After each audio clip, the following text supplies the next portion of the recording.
Today, we're ranking every major British fighter of the Second World War, from the machines that failed their pilots to the legends that changed the war in the air. This is worst to best. Starting with the worst fighter. Number 10, Blackburn Skua. Picture a carrier deck in the North Sea, spray coming over the bow, and a pilot climbing into a machine that's supposed to be both a dive bomber and a fighter. That was the Skua's problem in one sentence. It tried to do two jobs and wasn't fast enough to do either one well. The Skua was the Fleet Air Arm's first monoplane, and in 1940 it actually managed something remarkable, shooting down a German cruiser-based flying boat, and later helping sink the cruiser Königsberg in a daring dive-bombing raid. For a moment, it looked like a success story, but put against a Messerschmitt Bf 109, and the illusion collapsed instantly. The Skua topped out around 225 miles per hour. The 109 could be nearly 100 miles an hour faster. In a dogfight, that's not a disadvantage, that's a death sentence. Pilots described trying to turn and fight, engines straining, knowing the enemy could simply outrun them, line up, and walk away. By 1941, the Skua was pulled from frontline fighter duty entirely. It wasn't a disaster. It just wasn't enough, and against Germany's best, not enough got crews killed. Number 9, Bristol Blenheim IF. The Blenheim was never supposed to be a fighter. It was a light bomber, fast for its day, twin-engine with a crew of 3. Then the RAF, desperate for numbers in 1939, bolted a gun pack under the belly and called it a night fighter. Imagine flying a converted bomber into combat against purpose-built interceptors.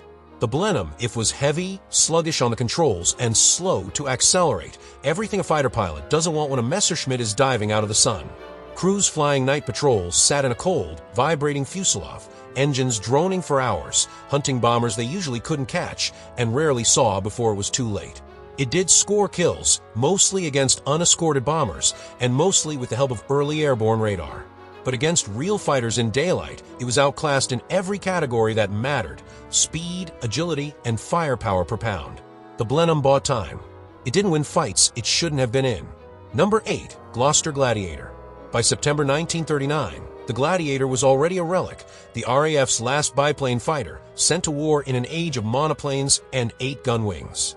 Wind whistling through bracing wires, open or lightly enclosed cockpits, a pilot exposed to freezing air at altitude, wrestling a machine built for a war that had already ended.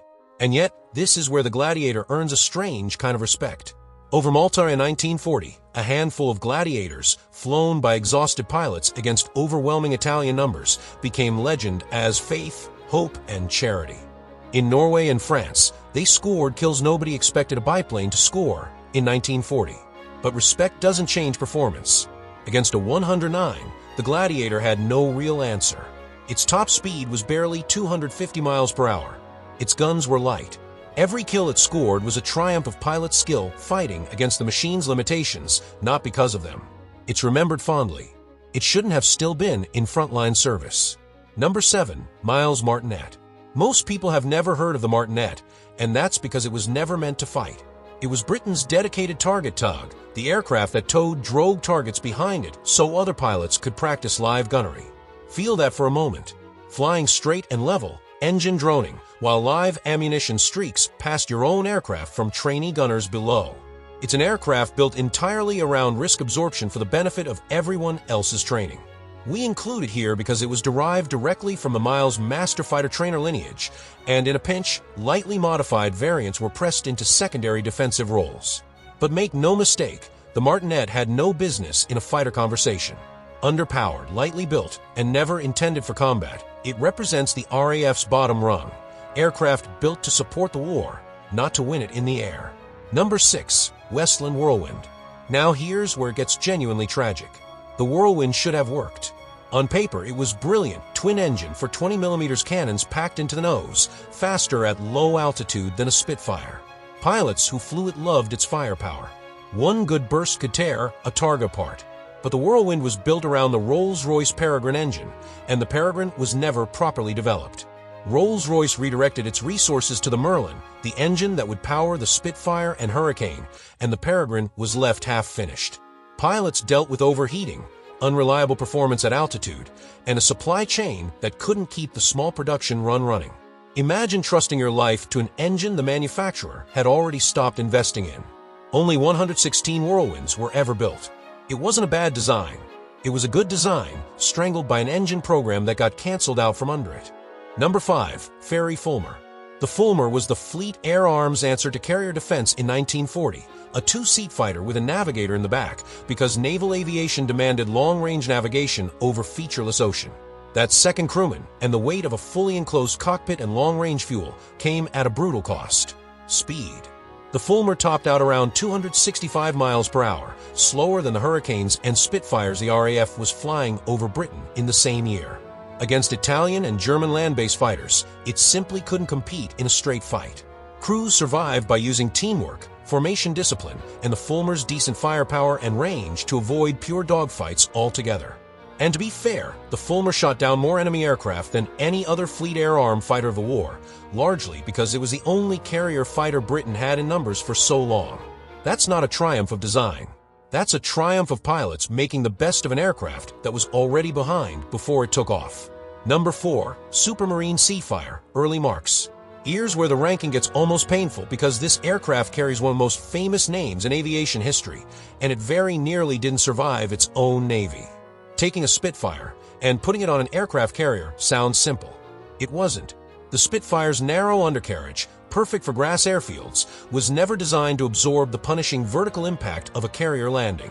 Early Seafires suffered from collapsing landing gear, buckled fuselages, and a shockingly high accident rate that had nothing to do with enemy action. Picture a pilot who's just fought off enemy aircraft, fuel running low, lining up on a pitching flight deck in rough seas, and the aircraft itself becomes the danger the moment the wheels touch down. During the Salerno landings in 1943, dozens of Seafires were wrecked not by the Luftwaffe, but by their own decks. The early Seafire proves a hard truth. Brilliance in one environment doesn't automatically transfer to another. This was a legendary airframe, forced into a role it wasn't built for, and paying for it in broken landing gear and broken aircraft. Number 3. Hawker Henley. The Henley started life with real promise, a fast, sleek light bomber design closely related to the Hurricane, sharing much of its structure and even its silhouette. For a moment, it seemed Britain might have a genuinely fast light bomber to complement its fighters. Then Bomber Command decided it didn't need it. Production shifted, priorities changed, and the Henley, this Hurricane-adjacent airframe with real speed potential, was quietly reassigned to target towing duties for the rest of its service life. There's something almost tragic about that. An airframe with a fighter's bones, related by blood to one of the greatest aircraft Britain ever built, spent the war dragging targets through the sky so other pilots could practice shooting, never once getting the chance to prove what it might have done in combat. Sometimes the worst fate isn't failing in battle. It's never being allowed to fight at all. Number 2. Boulton Paul Defiant. Now we reach true tragedy. An aircraft whose entire concept was flawed from the start and whose failure cost real pilots their lives. The Defiant's idea was radical, no forward-firing guns at all. Instead, a 4-gun-powered turret behind the pilot, designed to attack bombers from unexpected angles while the aircraft itself flew as a stable gun platform. In theory, bomber formations wouldn't see it coming. For a few weeks in the Battle of Britain, the trick actually worked. German pilots mistook Defiants for Hurricanes and got shredded by turret fire they didn't expect. But the Luftwaffe adapted fast. Once 109 pilots understood the Defiant had no guns pointing forward, they simply attacked head-on or from below, where the turret couldn't traverse. The result was catastrophic. On a single day, August 19, 1940, one Defiant squadron lost the majority of its aircraft in a single engagement. Gunners trapped in a rotating turret, unable to bail out fast enough as their aircraft went down. Pilots with no forward armament, unable to fight back against an attack from the front. The Defiant was withdrawn from daylight fighter duty within months, later finding a second life as a night fighter. But the daylight losses had already written its verdict in blood. Number 1. Blackburn Rock. And here it is. The absolute bottom. If the Defiant's turret concept was flawed, the Rock took that same flaw and made it catastrophically worse. The Rock was a naval version of the turret fighter idea, a Blackburn skewer airframe with a 4-gun turret bolted on, built for the Fleet Air Arm. But where the Defiant at least had a reasonably fast airframe underneath its turret, the Rock did not. Weighed down by the turret's mass, the Rock was painfully slow, barely over 220 miles per hour, with no forward-firing guns whatsoever, and handling that pilots described as sluggish and unresponsive at exactly the moments it needed to be sharp. Think about what that means in real terms: a naval fighter meant to defend ships and convoys that could be outrun by enemy bombers. Not fighters, bombers. It achieved almost nothing in aerial combat throughout the entire war and was quickly shuffled into training and target towing roles, exactly like the Henley, exactly like the Martinet, except the Rock had actually been designed from the ground up to be a frontline combat fighter. That's what makes it the worst. It's not that circumstances failed the Rock. The concept itself was broken before the first prototype ever left the ground, and it proved that no amount of firepower matters if the aircraft carrying it can't get into position to use it. Now moving the best British fighter. Number 10. Bristol Beaufighter. We start the best list with an aircraft built almost entirely around raw destructive power. The Beaufighter was heavy, twin-engined, and carried 420mm cannons plus 6 machine guns, one of the most heavily armed fighters of the entire war. It wasn't graceful. It was a hammer. Fitted with early airborne radar, the Beaufighter became Britain's primary night fighter during the Blitz, hunting German bombers in total darkness. Pilot and radar operator working together in a pitch-black sky, straining to turn blips on a scope into a visual contact before the enemy slipped away. In the Far East, Japanese troops nicknamed it Whispering Death for how quietly it could approach at low level before opening fire. The Beaufighter proves that not every legendary aircraft needs elegance. Sometimes it just needs to hit devastatingly hard, exactly when it matters. Number 9. De Havilland Mosquito.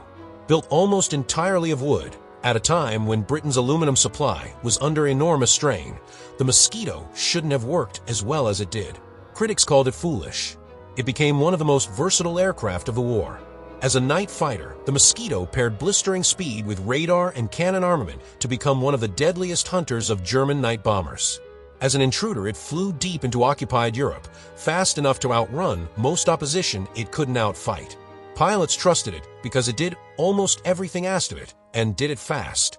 The irony writes itself. An aircraft built from a material considered obsolete for military aviation became one of the most feared multi-role fighters in the sky. Number 8. Fairey Firefly. The Firefly answered the exact question the Fulmar couldn't. The Fleet Air Arm needed a two-seat naval fighter with real teeth, and got one. Faster, better armed, and genuinely competitive, the Firefly carried 420mm cannons and could hold its own where the Fulmar had been forced to rely on teamwork alone. Entering service in 1943, the Firefly flew strike and fighter missions from carrier decks in Europe and later the Pacific, proving that naval aviation didn't have to mean compromise. It wasn't the fastest fighter in the sky, but it didn't need to be. It was fast enough, tough enough, and armed heavily enough to matter. Where the Fulmars survived on pilot skill, the Fireflies succeeded because the aircraft finally caught up to the mission. Number 7. Gloster Meteor. Now we cross into an entirely different era. The Meteor was Britain's first operational jet fighter, and the only Allied jet to see combat in the Second World War. Imagine being a pilot trained on propeller aircraft, climbing into a machine with no propeller at all, twin jet engines howling instead of a familiar piston roar, acceleration that felt like nothing anyone had experienced in aviation before. The Meteor entered service in 1944, initially used to intercept V-1 flying bombs, fast enough to catch weapons that outran nearly every propeller fighter in RAF service. It didn't get the chance to prove itself against the Luftwaffe's own jets in large numbers before the war ended. But its significance isn't measured only in kills. The Meteor marked the moment British fighter aviation stepped into the jet age, and every fighter built afterward, in every air force on Earth, followed the path it opened. Number 6. Hawker Typhoon. The Typhoon almost didn't survive its own teething problems. Early structural failures, including a tail section that could separate in flight, nearly got the entire program canceled. Pilots died before the fault was even understood. For a while, it looked like it might join the failures list entirely. But once the structural issues were fixed, the Typhoon found its true purpose, not as a pure interceptor, but as the most feared ground attack fighter in the European theater. Armed with rockets and cannons, Typhoons tore into German armor and transport columns during the Normandy campaign, flying low through flak and small arms fire that turned every mission into a gauntlet. German troops came to dread the sound of Typhoons overhead. It's proof that a rocky start doesn't have to define an aircraft's legacy. Sometimes redemption is the whole story. Number 5. Hawker Tempest. Take everything that made the Typhoon dangerous at low altitude and refine it. The Tempest kept the punch and fixed the handling, becoming one of the fastest low-level fighters of the entire war. Its most famous role wasn't against other aircraft, It was against Hitler's V-1 flying bombs. Tempest pilots chased pulse-jet-powered weapons screaming toward London at over 400 miles per hour, closing at speeds that left almost no margin for error, cannons blazing at a target that could detonate if hit wrong, at the wrong range. Tempest destroyed more V-1s than almost any other RAF type. Against German fighters, including the formidable Focke-Wulf 190, the Tempest more than held its own. It was fast, it was brutal at low altitude, and pilots trusted it in situations where hesitation meant death. Number 4. De Havilland Hornet. By the time the Hornet arrived, the war in Europe was nearly over, but what it represented was extraordinary. Built as a long-range twin-engine fighter, largely for the Pacific theater, the Hornet was the fastest piston-engine twin fighter Britain ever produced. Lightweight construction, 2 powerful Merlin engines, and a design refined by everything learned from the Mosquito made the Hornet a genuine masterpiece of late-war engineering. It arrived too late to fight the Luftwaffe in numbers, but it proved just how far British fighter design had advanced in 6 years of war, from biplanes struggling past 250 miles per hour to a twin-engine fighter capable of nearly 480. It's a glimpse of where British aviation was heading, right as the war that built it came to an end. Number 3. Hawker Hurricane. Say Battle of Britain, and most people picture the Spitfire. But it was the Hurricane that shot down more enemy aircraft than every other RAF fighter combined during that campaign. It wasn't the fastest. It wasn't the most elegant. It was rugged, easy to repair, forgiving to fly, and available in the numbers Britain desperately needed in the summer of 1940. Picture squadrons of Hurricanes scrambling again and again, engines still hot from the last sortie, pilots exhausted, climbing back into machines patched together overnight by ground crews working through the dark. The Hurricane absorbed battle damage that would have ended other aircraft and kept flying. It wasn't glamorous. It was essential. Britain didn't win the Battle of Britain because of one brilliant aircraft. It won because the Hurricane was there, in force, exactly when it mattered most. Number 2. Supermarine Seafire late marks. Remember the early Seafire, collapsing its own landing gear on pitching decks during Salerno? This is the other half of that story. By the later marks, Supermarine had reinforced the undercarriage, refined the handling for carrier operations, and finally turned the Spitfire's naval descendant into something the Fleet Air Arm could actually rely on. By the Pacific Campaign, late-mark Seafires were flying combat air patrol over British carriers, intercepting Japanese kamikaze attacks with the speed and agility the Spitfire lineage was always famous for, this time without the landing gear failures that had defined its earlier, painful debut. It's one of the most compelling redemption arcs of the entire war in the air, proof that even a flawed adaptation of a legendary airframe could be fixed, refined, and turned into a genuine carrier fighter worthy of the name it carried. Number 1. Supermarine Spitfire. And here it is, the aircraft this entire ranking has been building toward.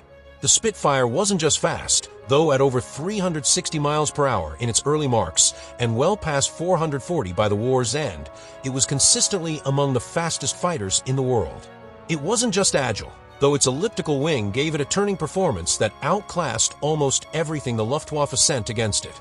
What made the Spitfire the best British fighter of the Second World War was that it never stopped evolving. From the Mark I that climbed to meet German bombers over southern England in 1940, to the Mark IX that restored parity against the Focke-Wulf 190 in 1942, to the Mark XIV that could match the Luftwaffe's own jets in the war's final year, the Spitfire grew every time the enemy adapted. Few aircraft in aviation history manage that kind of continuous transformation while remaining fundamentally the same beloved airframe. Pilots trusted it instinctively. Ground crews fought to keep it flying. An entire nation, watching contrails curl over the English coast in the summer of 1940, came to see it as something close to a symbol of survival itself. It wasn't just the best British fighter of World War II. It's the aircraft the entire ranking was always going to end with. If you enjoyed this ranking, there's plenty more World War II aviation history waiting to explore. Subscribe for more aircraft rankings, forgotten war machines, and legendary combat stories. Thanks for watching, and we'll see you in the next mission.